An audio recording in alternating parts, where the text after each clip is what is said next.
पाकिस्तान में बड़ी कदावर शख्सियात ने जन्म लिया, लेकिन कद के हवाले से चंद एक लोग ही सामने आ सके, जिनमें आलम चन्ना नामी तवील कामत शख्स अपनी मिसाल आप हुआ। हाजी मोहम्मद आलम चन्ना सिर्फ नाम नहीं बल्कि पाकिस्तान की तारीख का वो बुलंद कामत बाब है जिसने अपनी गैर मामूली शख्सियत के जरिए दुनिया के नक्शे पर मुल्क का वकार बुलंद किया। 1953 में सिंध के सूफियाए कराम की सरजमीन सेवन शरीफ में पैदा होने वाले इस अजीम इंसान ने गुर्बत की कोख से जन्म लिया और अपनी हैरत अंगेज तवालत की बदौलत Guinness book of world record की सफात तक जा पहुंचे। वो महज एक रिकॉर्ड होल्डर नहीं बल्कि सादगी, दरवेशी और हुब्बुल वतनी का एक ऐसा नमूना थे जिन्होंने आलमी शोहरत की चकाचौंध में भी अपने आबाई कस्बे और लाल शहबाज कलंदर के मजार की खिदमत को कभी फरामोश नहीं किया। उनकी जिंदगी कुदरत के एक शाहकार की माने थी जिसने साबित किया कि इंसान की असल बढ़ाई उसके कद में नहीं बल्कि उसके किरदार और आजिज़ी में छुपी है। 7 फीट 8 इंच का ये बुलंद कामत इंसान जब भी किसी महफिल में कदम रखता तो छतें छोटी पड़ जाती, मगर उनका ज़र्फ और अखलाक हमेशा उनके कद से ज्यादा बुलंद रहा। आइए आपको उनकी जिंदगी के कारनामों के बारे में बताते हैं कि उन्होंने जिंदगी में क्या क्या अचीव किया।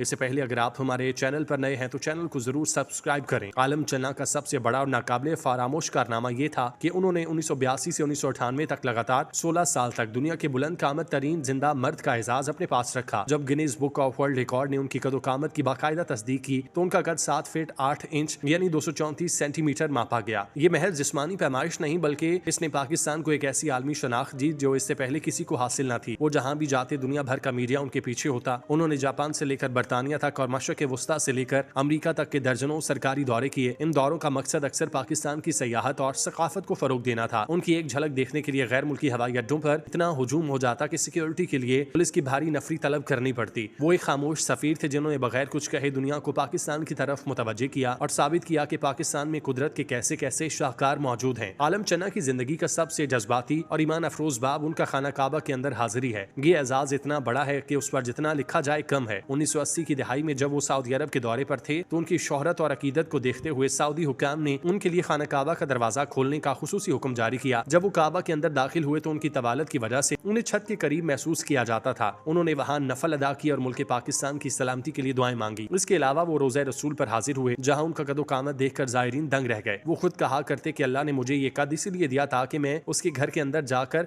उसकी बड़ाई बयान कर सकूं। उनकी ये रूहानी वाबस्तगी उनकी जिंदगी का कुल सरमाया थी। इसी वजह से वो तमाम तर आलमी चकाचौंध के बावजूद सेवन शरीफ में हजरत लाल शहबाज कलंदर के मजार की खिदमत को अपनी जिंदगी का अवलीन मकसद समझते रहे। आलम चन्ना को पाकिस्तान में जो सरकारी इज्जत और तौकीर मिली वो शायद ही किसी और रिकॉर्ड होल्डर को मिली। 1985 में यौम पाकिस्तान के मौके पर जब उन्हें सदारती एजाज से नवाजा गया तो वो लम्हा पाकिस्तान के प्रोटोकॉल तारीख का एक अनोखा वाकया बन गया। ऐवान सदर में मुनक्किदा तकरीब में जब आलम चन्ना स्टेज पर आए तो हॉल तालियों से गूंज उठा। सदर जनरल जियाउल हक जो खुद अच्छे खासे कद के मालिक थे आलम चन्ना के सामने बिल्कुल छोटे नजर आ रहे थे। उनसे हाथ मिलाने और तमगा लगाने के लिए सदर को अपने पंजों पर खड़ा होना पड़ा, जबकि आलम चन्ना को काफी झुकना पड़ा। इसके बाद भी हर दौरे हुकूमत में उन्हें कदर की निगाह से देखा गया। उन्हें प्राइड ऑफ परफॉर्मेंस के अलावा मुतादिद माली एजाज़ात और लाइफ टाइम अलाउंस भी दिया गया। हुकूमत ने उनके लिए खसूसी तौर पर ऐसी गाड़ियां तैयार कराई जिनकी छतें बुलंद थी ताकि वो आराम से सफर कर सकें। उनकी हर सालगिरह और कामयाबी पर सरकारी सतह पर पैगाम जारी किए जाते जो इस बात की दलील है कि वो रियासत के लिए कितने अहम थे। आलम चन्ना इंतहाई गरीब और पसमानदा खानदान से ताल्लुक रखते थे। उनके वालिद एक किसान थे और उनके 7 बहन भाई थे जो सब के सब नॉर्मल कद के थे। उनकी जिंदगी का सबसे बड़ा मोड़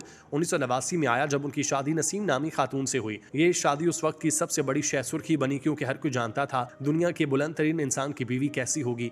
उनका बेटा आबिद अली चन्ना 1990 में अमेरिका के शहर शिकागो में पैदा हुआ। जब आलम चन्ना वहाँ एक मेडिकल चेकअप और इवेंट के लिए गए थे, आबिद की पैदाइश पर अमेरिकी मीडिया ने भी उसे टॉलेस्ट मैन सन के तौर पर कवर किया। आलम चन्ना एक ऐसे वालिद थे जो अपनी बीमारी के बावजूद अपने बेटे के साथ खेलते, उसे अपने कंधों पर बिठाकर मजार की सैर करवाते। उनके घर में फर्नीचर से लेकर बर्तनों तक हर चीज उनकी जरूरत के मुताबिक तैयार की गई थी, मगर उनका दिल इतना ही नरम था कि वो किसी गरीब की तकलीफ देखकर रोने लगते थे। जहां तक आलम चन्ना की जाती जिंदगी की बात है तो आलम चन्ना की अज़वाजी जिंदगी का आगाज साल 1989 में हुआ जब उनकी शादी नसीम नामी खातून से हुई। ये शादी उस वक्त के समाजी और मीडिया के हलकों में इंतहाई गैर मामूली वाकया करार दी गई क्योंकि आलम चन्ना अपनी गैर मामूली कद की वजह से दुनिया भर में शोहरत रखते थे और लोग ये जानने के लिए बेताब थे कि एक आम जिसामत की खातून उनके साथ जिंदगी कैसे गुजारेगी। ताहम नसीम बीबी ने न सिर्फ उनकी शरीक हयात बनने का फैसला किया बल्कि उन्होंने आलम चन्ना की जिंदगी के आखिरी 9 सालों में एक सच्ची साथी का किरदार अदा किया। उनकी गिरती हुई सेहत के दौरान उनकी तीमारदारी और देखभाल में कोई कसर उठा न रखी। आलम चन्ना चूंकि कद की ज्यादती की वजह से जोड़ों के दर्द, ज़्यादतीस और गुर्दों के मसाइल का शिकार थे, इसीलिए नसीम बीबी ने उनकी जिस्मानी नकलो हरकत और रोजमर्रा के कामों में मुसलसल मुआवनत की। इन दोनों की जिंदगी का मरकज सिंध का तारीखी शहर सेवन शरीफ था जहाँ वो हजरत लाल शहबाज कलंदर के मजार के साए तले एक सादा से घर में मुकीम थे।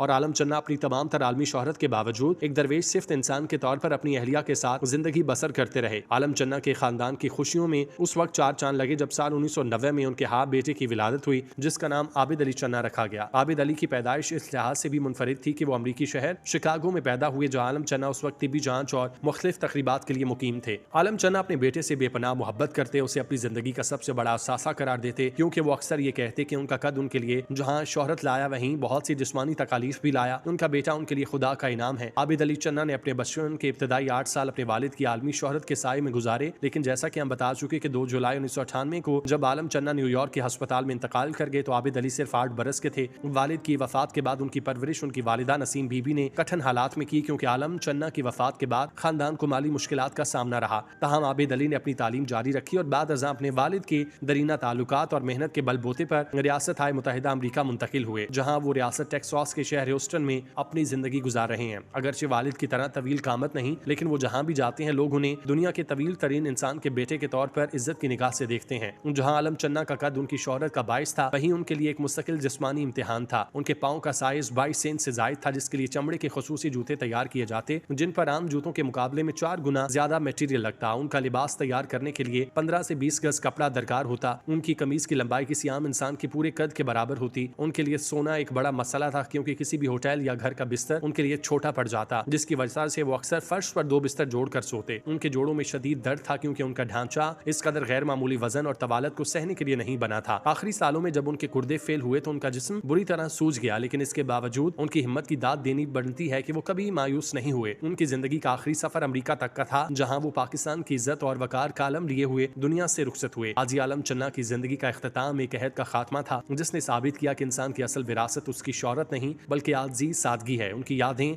आज भी पाकिस्तान के गली कूचों बिलखुसूस सिंध की मट्टी में रची बसी हैं। वो एक ऐसे खामोश सफीर बने जिन्होंने बगैर किसी सियासी ओहदे के पूरी दुनिया में पाकिस्तान का नाम रोशन किया। आलम चन्ना की वफात के बाद उनकी कमी को कभी पूरा नहीं किया जा सकता, लेकिन उनका नाम आज भी Guinness book of world record की तारीख में सुनहरी बाब की तरह दर्ज है। उनके बुलंद कामत जिस्म को 7 शरीफ की मट्टी ने अपनी आगोश में लिया, मगर उनकी दरवेश सिर्फ शख्सियत और लाल शहबाज कलंदर के मजार से उनकी अकीदत की दास्तानें नस्ल दर नस्ल सुनाई जाती रहेंगी। वो बुलंद कामत और बुलंद ज़ल्फ़ी का एक ऐसा संगम थे जो सदियों में कभी कभार पैदा होते थे। पाकिस्तान की तारीख में जब भी अनोखे और यादगार लोगों का तस्करा होगा, हाजी आलम चन्ना का नाम सरे फहरिस्त रहेगा, जो अपने कद से ज्यादा अखलाकी और सादगी की वजह से लोगों के दिलों में जिंदा है।